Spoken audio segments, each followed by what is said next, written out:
And I'll do. And good afternoon, NOSA community. It's Shamika, and I am back. I did want to let you know today we're going to be talking a little bit more about goal setting. And before we get started, please make sure to subscribe here, like it if you like the video, and then hit the reminder bell to get reminders about upcoming YouTube videos. But as promised, we will be talking this next coming weeks about goal setting, not only about like what I do, what you might be doing, but just kind of this time of year and what it means to set not only yourself up, but your business up for success in 2023 and some ways to go about doing it, especially if you're a new ANOSA and it's not something that you typically do. It's a great thing to do not only in your personal, your professional life, and really the whole gamut of things that you do in life, just to kind of give your life a little bit of a pathway. So let's get going. I already spoke before in the last video about the different types of goal setting techniques, styles, or ways to do it. And now we're going to talk specifically about one of those over the next couple of days or the next couple of videos.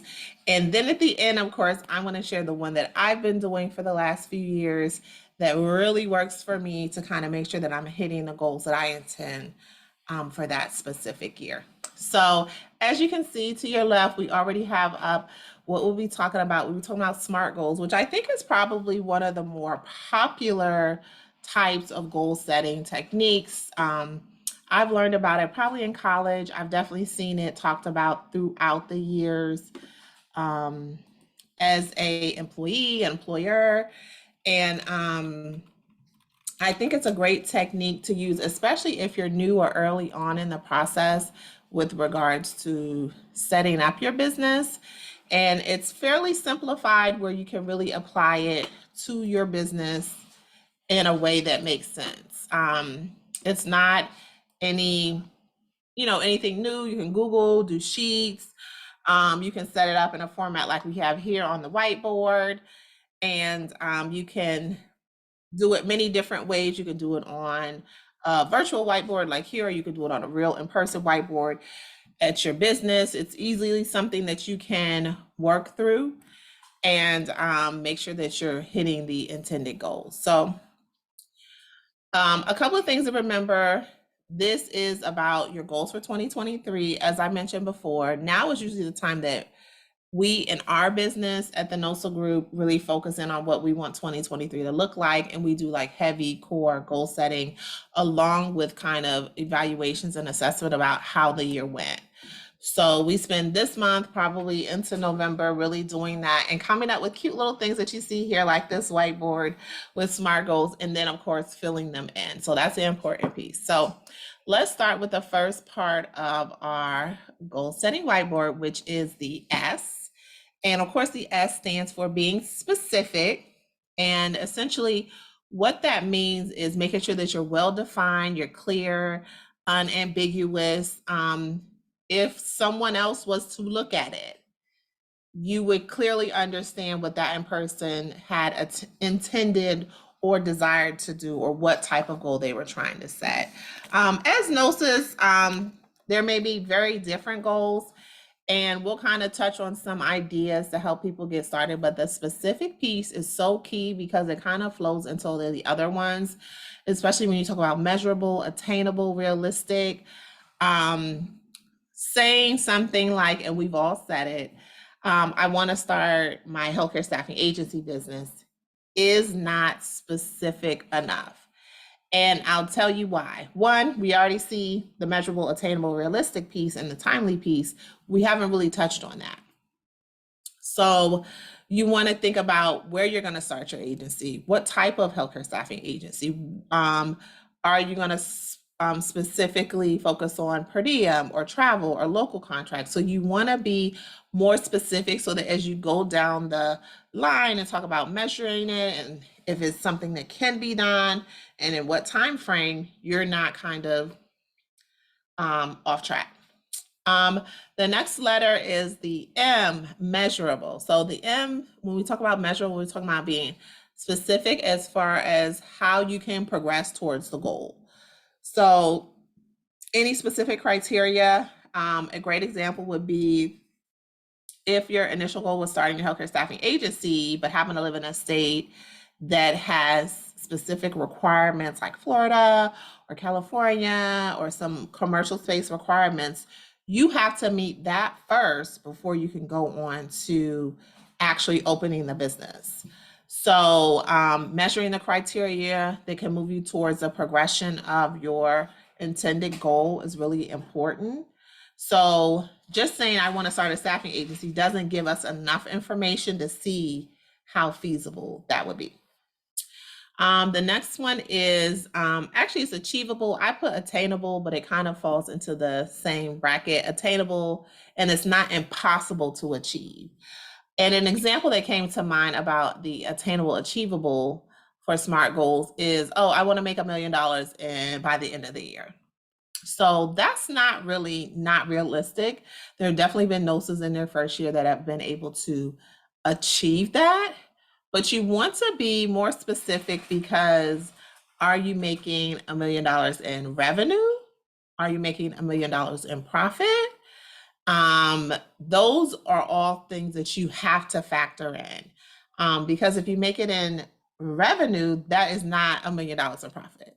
And you could probably make much less of that because you have to think about your business expenses, costs of employees, insurances, taxes, payroll systems, all those types of things have to be factored in.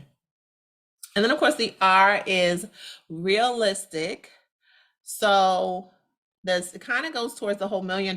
Is it realistic?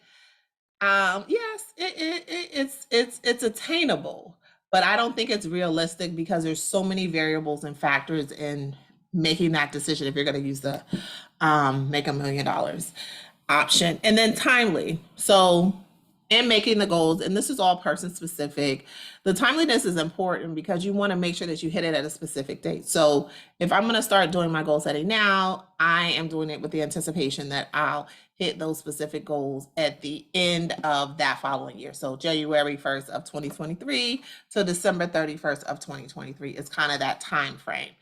But depending on what the goal is, we'll use the example of starting your healthcare staffing agency. That may or may not happen based on the other variables, but also based on when I plan to do it. So is it something you can do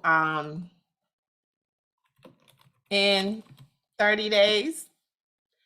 It's unlikely, but is it something you can do in 90 days? Very likely. So you want to create a timeline that's not only realistic, but a timeline that's attainable, that's achievable, and that you can put in place. So if you say, hey, Shamika, I'm going to start my healthcare staffing agency in this state, and we're going to be fully operational, because a lot of times we use the term launch your agency or start your agency, and words really matter, guys.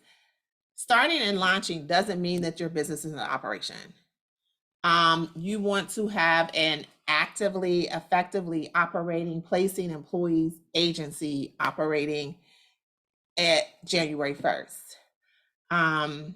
And some of that could mean that it's not about starting the agency. It could be about obtaining your first contract, your first direct contract with a facility in a 50-mile radius to place employees and actively placing employees by, the next 90 days. Or another one could be setting up your internal operational plan, which includes putting in place your human resources system, your payroll system, any sort of support staff or policies and procedures, employee manuals, workflows in place in a 90-day period. So that's definitely one, feasible and realistic and timely, because it allows you to, one, contribute to the overall piece of starting your agency or launching your agency. So those are all things that you really want to take into consideration, because starting, launching, many people do that, but it doesn't, one, it's such a big idea that it doesn't allow you to filter down to the steps that get you there. But also, you can start, but if you don't have any business, if you don't have any employees, if you don't have any contracts, your business really isn't fully operational. And that could very well be a goal for someone. Hey, I want to have a fully operational business by March 2023. In whatever state you're located or city, and having staff working so many shifts per week or month. And that really helps when you're thinking about creating your goals, because then that way, when you look at it, or other people look at it, or people who are contributing from your business and making that happen for you, when they look at it, it's super clear. We want to get the agency not only open, we want it operating, we want contracts, we want employees, and we want them working. So those are core pieces around starting any type of business, but specifically starting the healthcare staffing business. And what I encourage a lot of people to do when it comes to even setting your goals is to do your research. So you want to kind of already have an idea of how much work it takes to do it, so that you're not then surprised to say, oh, well, I didn't realize, hey, it might take me 90 days. It might take me 90 days to do X, Y, and Z. And 90 days is a fair amount of time. Sometimes it can be, depending on the particular task, it might be a long time, but it's definitely a reasonable amount of time to get through most of your goals. And one thing that I encourage people to do, and I'm going to touch here on the timely piece, is when you talk about timeliness, you want to create a timeline. So a timeline is kind of saying, hey, what are the steps? What are the tasks I'm going to do to get there? So if starting a healthcare staffing agency was my ultimate goal, then there's different steps that I need to get. So there's the step of, getting licensed to do business in that state. That's a step.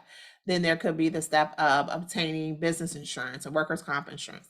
That's a step. Establishing a presence on social media and websites and things like that. That's a step. And within all those steps, there's probably sub steps. So when you get licensed in a state, you just don't go and get your license. You got to submit paperwork and applications.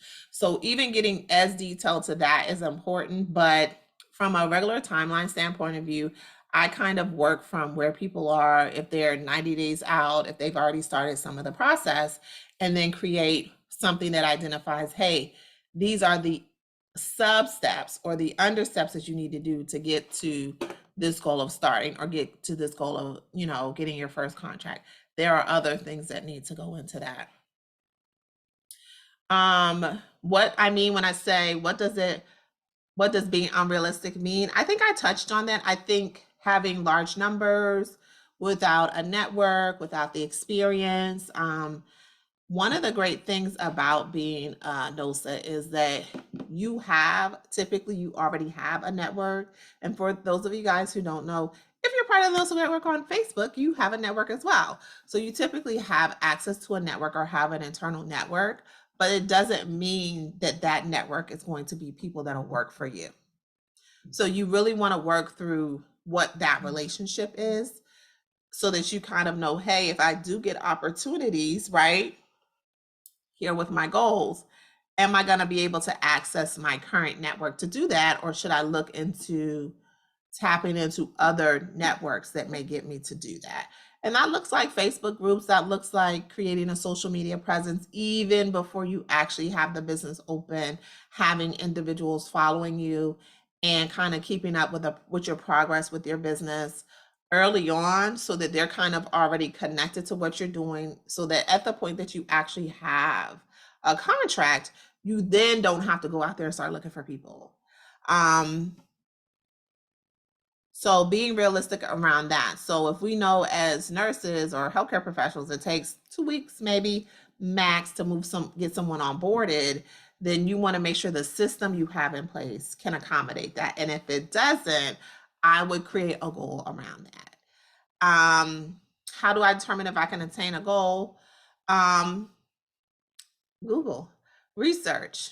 Like I said, 90 days is realistic, but it's also about having those other pieces in place to kind of make that 90-day goal realistic. Are you working? Is it something you're doing full time? Is it something you're doing part time? Those are all factors to whether it's attainable. Do you have access to the resources and maybe the money that it may cost to take care of those different things? Those are also things that you want to take into consideration. We already touched on how do we measure your goals and how does it mean to be specific. But all in all, guys, it's just my opinion, October, the change of the season, is always a great time of year to really sit down with yourself. And it doesn't have to be always, but of course, for these purposes, it is business related goal setting as much as it needs to be really sitting down and focusing on what you want that year to look like. And from a business standpoint of view, you don't want to only focus on finances because your issue, for instance, if you did like a business assessment now to kind of say, hey, I missed the goals in these areas. Sometimes the reason you miss the goals isn't always monetary. Sometimes it's a changing of a logo, as you saw we did here with the NOSA group for our most recent change. Sometimes it's changing your audience or your approach or your strategy. So sometimes that's why it's important to look and reassess at some point throughout the year or every quarter to see what's working and what's not working so that you're not kind of spending time, money, and effort on something that just doesn't work, doesn't appeal to your audience, doesn't connect to the people that you're trying to reach, versus kind of say, hey, these are the goals for this month, especially marketing is one of them. I'm going to do these things. We're going to assess, are those things working? And it's really as simple as, hey, we changed the look of the NOSA group logo. Have people responded or interacted with it? Have they noticed it? That's a way to see if it's working. Have we changed it? We changed the look and feel of our Instagram. Have that increase the number of followers and engagement and conversations that we're having on our Instagram feed? And a lot of that type of stuff is available via your via your Facebook creator, and that'll really show you a lot of what's happening when you do posts, how people are responding, the audience that you're reaching, and they have lots of tutorials and videos around that are easy to follow. So that's a great way to make sure that you're able to connect with your audience, or make sure that you're not wasting time and resources on the wrong audience going in the wrong direction. So as I mentioned before, this is just one style. I'll be talking again later on this week about the other style of setting goals, and then towards the end of the week talking more about the style that I use. I have used the SMART goal method style of setting goals for years and years and years. But as I went in a different direction in my business, I decided to do something a little bit different, but kind of goes with the same concept of it. So if you're thinking about, if you're new to being a NOSA, or if you want something that's really clear and thought out, doing something like this kind of helps you stay on track and stay the task. Also, with any of the types of goal setting or goal style planning that you do, you always want to make sure that you're connected with somebody that holds you accountable. So like, why do all this work and put in all this time, especially if you're writing them on whiteboards and all that type of stuff like myself, and not have anyone in place, whether it's internally or externally, that hold you accountable to what it is that you say you're going to do and what it is that you want your business to be doing. So that's super important.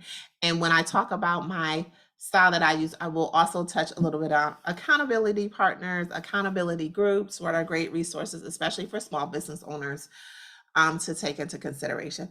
As always, thank you for being a part of the NOSA community. We're glad to have you. Again, if you like these kind of videos, definitely feel free to subscribe to our YouTube channel here.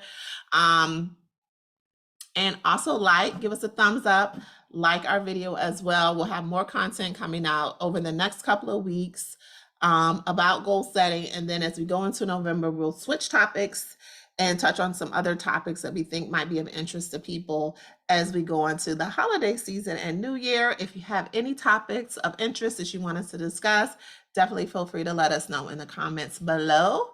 As always, thanks for being a part of our community, and I will be chatting with you